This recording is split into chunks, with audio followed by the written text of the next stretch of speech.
Hello दोस्तों, कैसे हैं आप सब। स्वागत है आपका हमारे अपने चैनल पर, जहां आपको समय समय पर मेरे द्वारा क्रॉस ड्रेसिंग कहानियां देखने को मिलती हैं।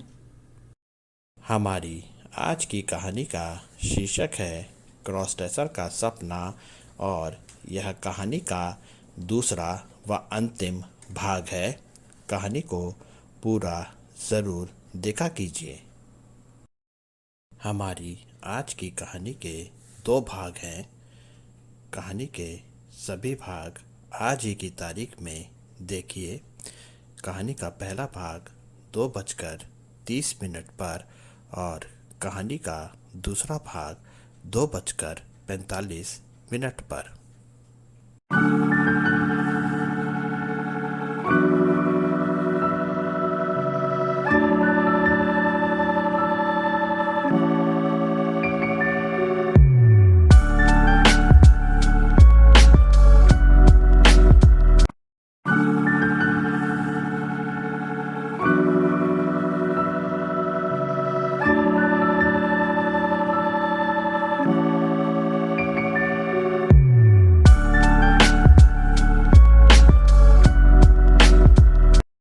अपनों के बीच आकर सबको ही अच्छा लगता है।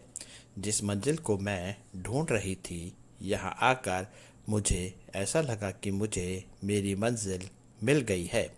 मेरे लिए क्रॉस ड्रेसिंग पार्लर ही एकमात्र ऐसा रास्ता था जहाँ मैं अपने घर वालों की जानकारी में आए बिना अपनी चाहत को पूरी कर सकती थी। यहाँ सब मेरे अपने थे। यहाँ सब मेरी जैसी ही थी, और सबकी स्थिति भी मेरी जैसी ही थी। इसलिए यह सब भी अपनी अपनी क्रॉस ड्रेसिंग चाहत को अपने परिवारों से छुपाकर उन्हें पूरी करने के लिए मेरी तरह पार्लर में आई थीं। यहाँ सबकी चाहत मेरी चाहत से मिलती जुलती थी। एक तरफ मुझे मेरी मंजिल मिल जाने की खुशी थी, तो वहीं दूसरी तरफ उस मंजिल को पाने की कीमत की कमी का एहसास मेरी खुशी को गम में बदल रहा था। मैं एकटक पार्लर में आए उन क्रॉस ड्रेसर्स बहनों को देख रही थी, जो मेरी तरह ही अपने सपने को पूरा करने यहाँ आई हुई थी। मेरी कोई क्रॉस ड्रेसर बहन लहंगा चोली में एक दुल्हन की तरह तैयार हो रही थी, तो दूसरी तरफ मेरी किसी और क्रॉस ड्रेसर बहन का बहुत ही खूबसूरत साज श्रृंगार हो रहा था। इतनी देर में मेरी बहन, जिसका वह पार्लर था, वह पार्लर में आई। पार्लर की मालकिन भी हमारी तरह ही एक क्रॉस ड्रेसर थी, और खूबसूरती के मामले में एक लड़की के समान ही लग रही थी। उसने अपना साज श्रृंगार बहुत ही सलीके के साथ किया हुआ था, और गहरे नीले रंग की साड़ी उस पर बहुत ही अच्छी लग रही थी।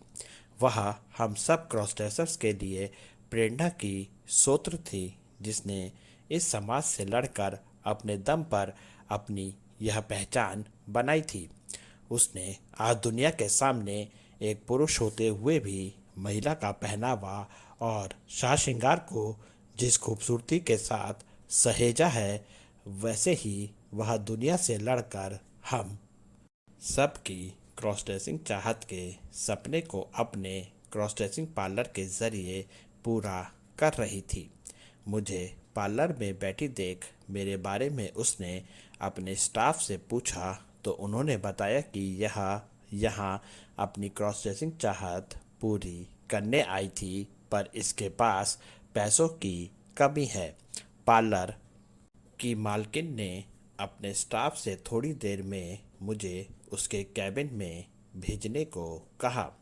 मैं एक बार फिर अपनी बहनों का साज श्रृंगार देखने में मस्त हो गई। थोड़ी देर बाद मुझे पार्लर की मालकिन से बातचीत करने का मौका मिला। मैं उनके कैबिन में गई। हमारी बातचीत के दौरान ही मुझे पता चला कि उसका नाम निशा अग्रवाल है।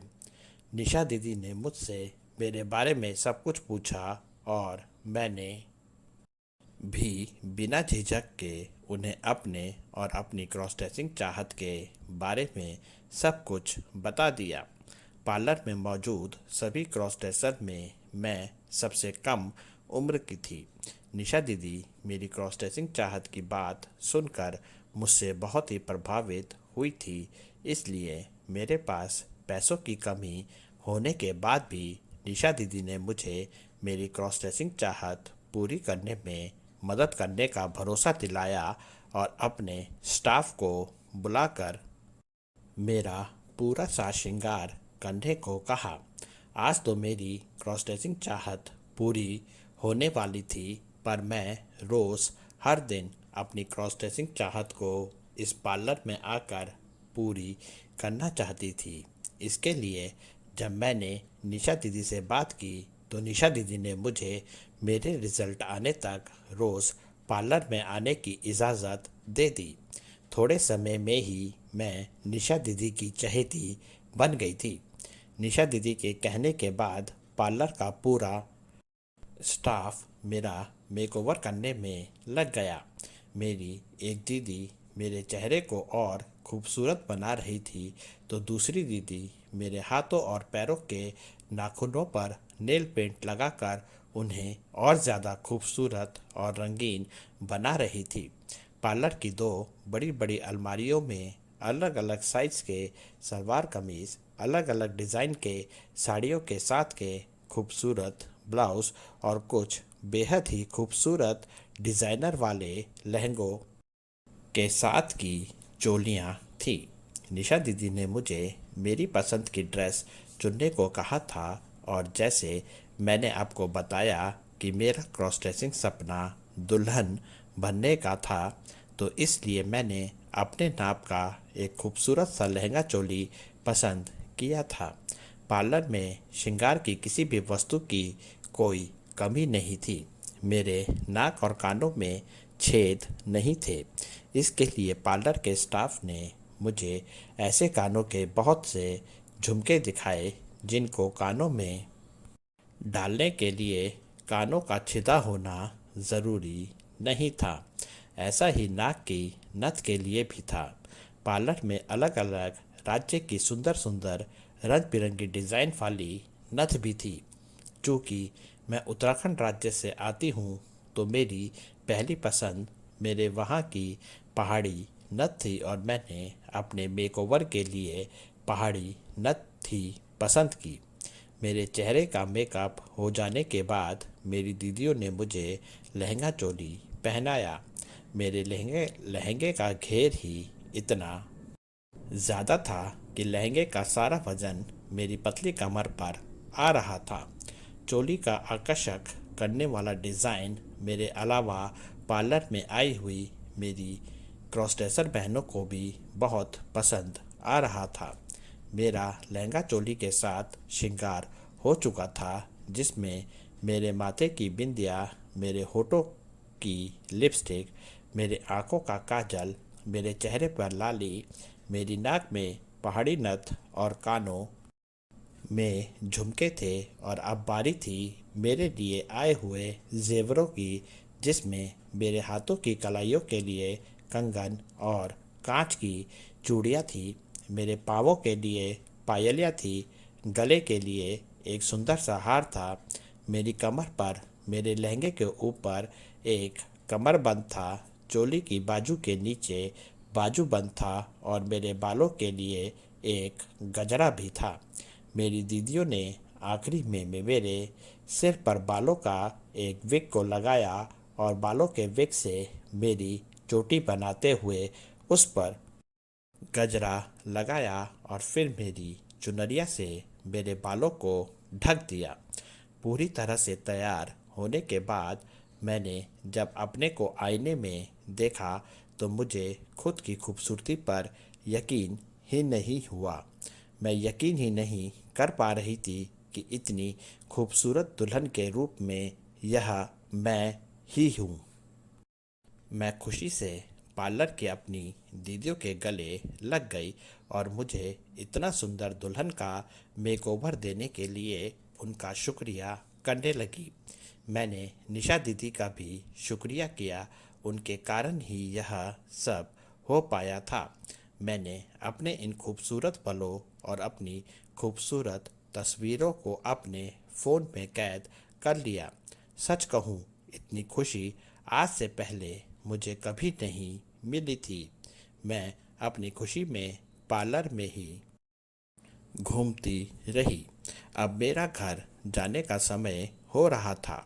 मेरा मन तो नहीं कर रहा था अपने इस मेकओवर से बाहर आने का, पर मेरे मन में अगले दिन फिर पार्लर आकर अपनी क्रॉस ड्रेसिंग चाहत पूरी करने की खुशी थी।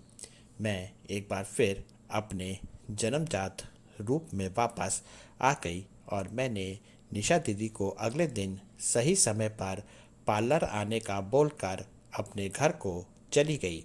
अपने घर पहुंचकर मैं अपने फ़ोन में बस अपनी तस्वीर देखने में ही लगी हुई थी और तस्वीरों को देख मुझे ऐसा महसूस हो रहा था जैसे मैं अभी भी अपने मेकओवर रूप में ही हूँ। अगले दिन मैं सही समय पर पार्लर पहुँच गई। आज मैं खुद दुल्हन बनने नहीं आई थी, बल्कि आज मैं अपनी जैसी और क्रॉस ड्रेसर बहन को दुल्हन बनाने वाली थी। पार्लर पहुंचकर मैंने पार्लर के नियम के अनुसार पहले अपना खुद का मेकओवर अपने नाप के एक सलवार कमीज में किया और सलवार कमीज के साथ अपना हल्का सा मेकअप किया और अब मैं पार्लर में काम करने के लिए पूरी तरह से तैयार थी। निशा दीदी ने मुझे मेरे करियर की एक राह दिखा दी थी। मैं निशा दीदी जैसा बनना चाहती थी और मुझे पूरा यकीन है कि उनके जैसे बनने में निशा दीदी मेरी पूरी मदद करेंगी। आगे भी मैं आपसे मिलती रहूँगी। आपका अपना नयन भास्कर।